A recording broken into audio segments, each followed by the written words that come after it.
Welcome to the Craig and Greg Show, presented by Maximize Leadership. Here are Craig Owens and Greg Harris.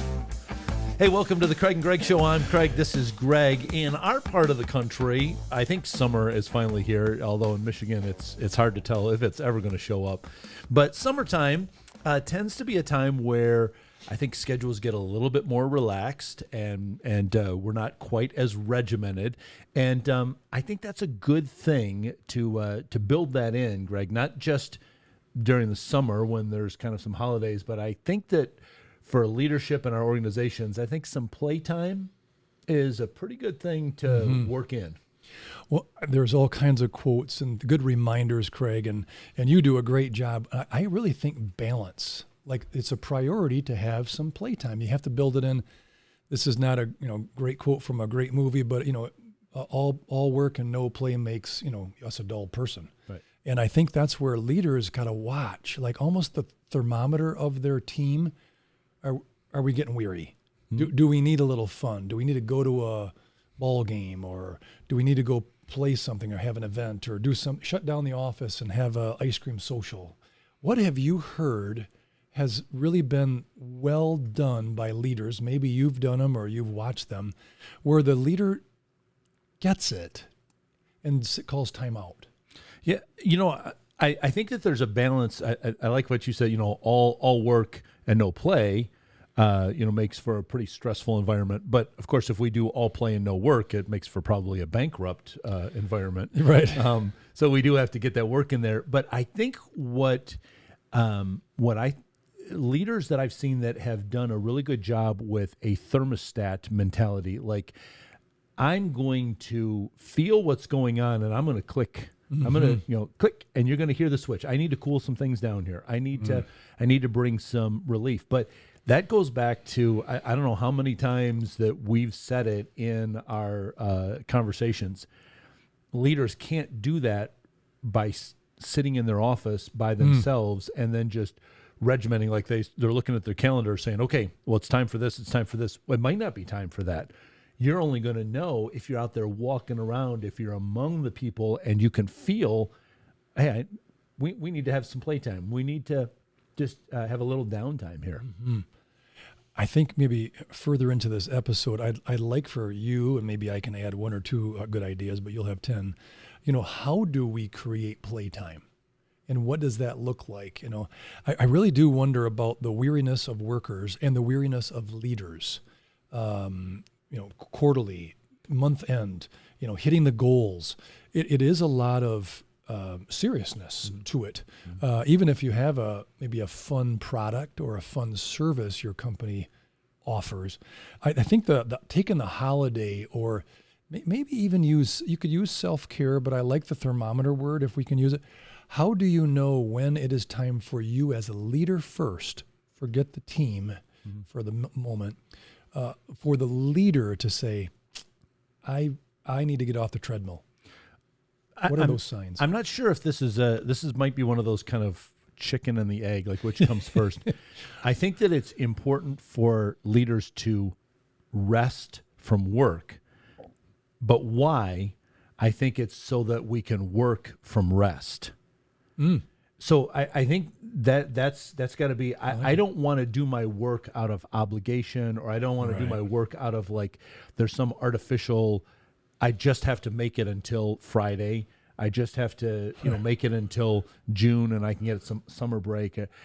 If you're doing that, I think you're missing out on a lot of things. And so leaders have to be tuned into themselves. And that's why we've talked before about self-care is not selfish. No. But because it's actually a leader's self-care is a great asset and benefit to the rest of the organization that he or she is leading. Because when the leader's taking time to take care of themselves, and the word holiday really is a shortened from holy day. And when you read in the Bible, when there was holy days, those were prescribed, like it's going to be the first day of the first month, or it's going to be this third week of those were prescribed times. But one of the things that was very specific in there is stop working and celebrate. It wasn't one thing or the other. It wasn't like stop working and just collapse on the couch and lay there like a slug and don't do anything. Stop working and celebrate. It's the same thing with the built-in, I think, of the Sabbath on a weekly basis. Excellent. It's pause from working so that you can look back and say, hey, it was a good week. Let's celebrate that and get recharged for what's coming up in the next week. So I think there's something to be said about leaders building that into their schedule. Mm-hmm. And then I think that they're more tuned in to when they need to call a timeout for the rest of their team. There isn't an award for not taking a vacation. That's true. You may receive a prize, but it might not be the prize you want. So what warning signs have you had where you're like, I'm going to learn to take vacation. No one's giving me the martyr award. Mm. Have you experienced that, or have you seen it, or both? Please share. Yeah, it's funny when people are like, I've got 742 vacation days stacked up. Why? What? Use those. I mean, you need to take that break. For me, I know when I need a break. When I start getting impatient, when I feel myself like somebody's talking to me and I'm getting annoyed, like I'm trying to get work done. Why are you talking to me? That's the indication to me that Excellent. I need to unplug here. I need to take a little break. Mm-hmm. I've been around some leaders who, if they get, I'm almost going to use the word overwhelmed, right? So much to do, not enough days to do it. And they actually burn out and then act really poor to the teammates, or actually unplug, and you're like, where did they go?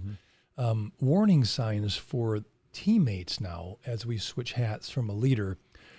When you say walk around and observe and maybe be present, do we have to slow down as leaders to actually check, the teammates? Because if you have a team of maybe 5 or 6 on a high level, whether it's in church or a nonprofit or a for-profit business, how do we make sure everybody's, on the same page and one's not feeling martyr's my award? Sure. Yep.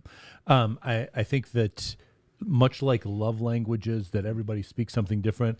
I think that everybody resolves stress differently too. And that's the one thing that you have to be aware of, is that, you might say, hey, let's go, let's take the whole team and go to a baseball game. Let's, and we'll do that. Well, for some people, that might not be the way that they resolve stress. They might say, I want to be by myself walking in the woods. Yeah. And so that's where you have to get to know that with people. I remember one time that when I was working at a conference center, my director of food services, shout out to you, Rick Foster, he was on the phone with me, and we got this going on, and he was like really stressed out.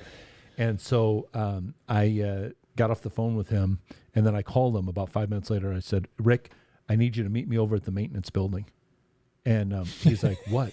And I said, just get over here right now. I need you to come over here. And so he got in his pickup truck and he drove over, and he still was wearing like his white, chef's jacket. And he gets out and he's all concerned. Guess what? What? And I had 2 go-karts sitting there already fired up, and they were just sitting there idling. And I said, get in one. He says, what? I said, get in the go-kart. And he says, what is this? I said, it's called stress relief. I said, you take the lead cart. I'm going to follow you. Let's go. And we just went off-road, and we went around for probably like just a half hour, just drove around. We came back. He was laughing, and he's like, that was great. And he says, and I came up with a couple of ideas on how to fix some of those problems. So I think if our challenge for leaders watching, you have to be innovative and maybe tailor it based on a ball game or a go-kart or a walk in the woods. Yeah. Can we build that into the work schedule? Like, hey, let's do this once a month.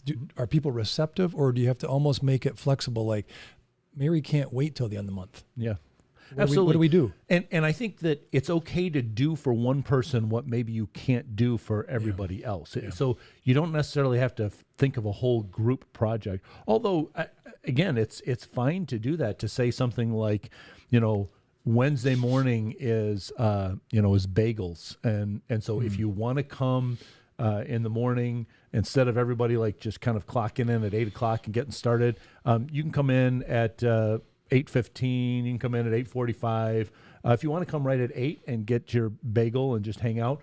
And then I think that allows like those people that recharge by being very social. Yeah. They're going to come in at probably 7:45. Hey, let me help you get things set Pick up. their favorite bagel. Right. And get their coffee and then just be able to chat with people. And then maybe you say on that day, hey, on Wednesday, we don't really get things started until about 9. Those people that recharge by being by themselves, you also give them the flexibility. Hey, I'm going to just stay home and I'm going to have some time just reading my book and sipping my coffee there by myself. And I'm going to come into work at 8:55 and just say good morning to everybody and go to my desk. But that's fine. So you can't make people feel like, how come you don't show up for the thing? Well, maybe that's not the way that they resolve stress. That's not the way that they, are relaxing. For them, being by themselves is more relaxing than being in a group. This is just a challenge for you and I. If any of you listeners out there would have ideas about the playtime, taking a vacation, giving the group a chance to recharge but not lose, focus, please write them to us, right? I mean, I think we could collect some really cool ideas. One of the things that, a lot of cultures try, and obviously, some cultures are more successful because they're more safe than others. We did a couple of interesting things at one of my organizations where each Friday they had the choice of having food brought in or going out as a group. If we brought food in, it was easy to pay for it because you knew it was, 5 boxes of pizza. It could be 2 trays of, chicken fajitas, whatever it is. But if they went out, we really wanted them to pick who they wanted to go to because we didn't want everybody to feel like you have to sit down and have pizza with everyone. Mm-hmm. Kind of like your take a walk. Absolutely. So then 3 or 4 of them would go out on their own, and then we would just know who was coming for the pizza in the office. Sure. I think my challenge for me as a leader, and Craig, you've got a lot of insights. Why is it that there's sort of a serious veil we put on, and maybe some of the companies are kind of serious, or maybe not as fun or jovial. Sure. But I think from a relationship standpoint, if we really are in relationship as leaders, how have you used that, whether it's a school break, a church break, a camp example you just gave about Rick Foster, awesome guy, that you'd say, these are good tools that you'd like to share? Yeah. Well, again, I think that you have to be really sensitive to the needs of all of the individuals. You can build those things in there, but the bottom line is when people like being around their coworkers, the work is going to be more efficient. It's going to be more effective. So when you have that time where like, hey, we're not starting, instead of starting at 8 o'clock, we're starting at 9. People are like, I've lost an hour of work. You know what? You're probably going to get a lot more efficient work done the rest of that day because they enjoyed having that time together. And so I think you can't be as regimented. Now, listen, there's some people that they're always looking to, hey, instead of the 15-minute coffee break, I take 17 minutes, and then it grew to 19 minutes, and then it grew to 24 minutes, and then, okay, and you're the only one that's on coffee break, and you're disturbing the other people that are trying to. Some of those things are going to have to be addressed. Sure. But those are, I think, for the most part, are going to be the outliers. When you build that into the program, and when you're, as a leader, when you're walking around and saying, and you need to take some time off. I just looked at the schedule here. You haven't taken a vacation day at all for the last 4 months. Memorial Day weekend's coming up. We're already closed on Monday. Why don't you take the Friday before off and make it a longer weekend? Sometimes you're going to have to give people that little nudge to make them take this. And when they come back, and like I said earlier, if now they're able to work from rest, instead of work from exhaustion, I think they're going to say, oh, that worked pretty good taking that time off. Do we want to make a list of things that maybe have worked, or maybe things that leaders could look for?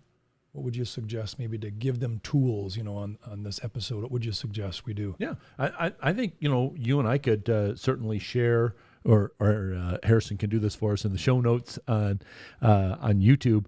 We could put some ideas, some bullet points down there, some things that we've done. But honestly, it's your team better than we know your team. Now, if you were in one of our coaching huddles, we might be able to talk to you a little bit more specifically about your team as we ask some questions and listen to you. But I think you know your team.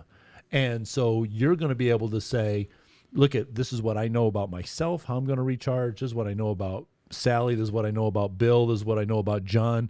And then build that in. And as a leader, this might be one of the spots where you do kind of have to have your reminder, like maybe, once a week, you need to have a reminder that pops up on your computer. Just, you go, oh yeah, I need to check in with John to see what's going on. That would be me. Yeah, absolutely. Otherwise, we just kind of get, you get your game face on, you get tunnel vision on, I got to get this done.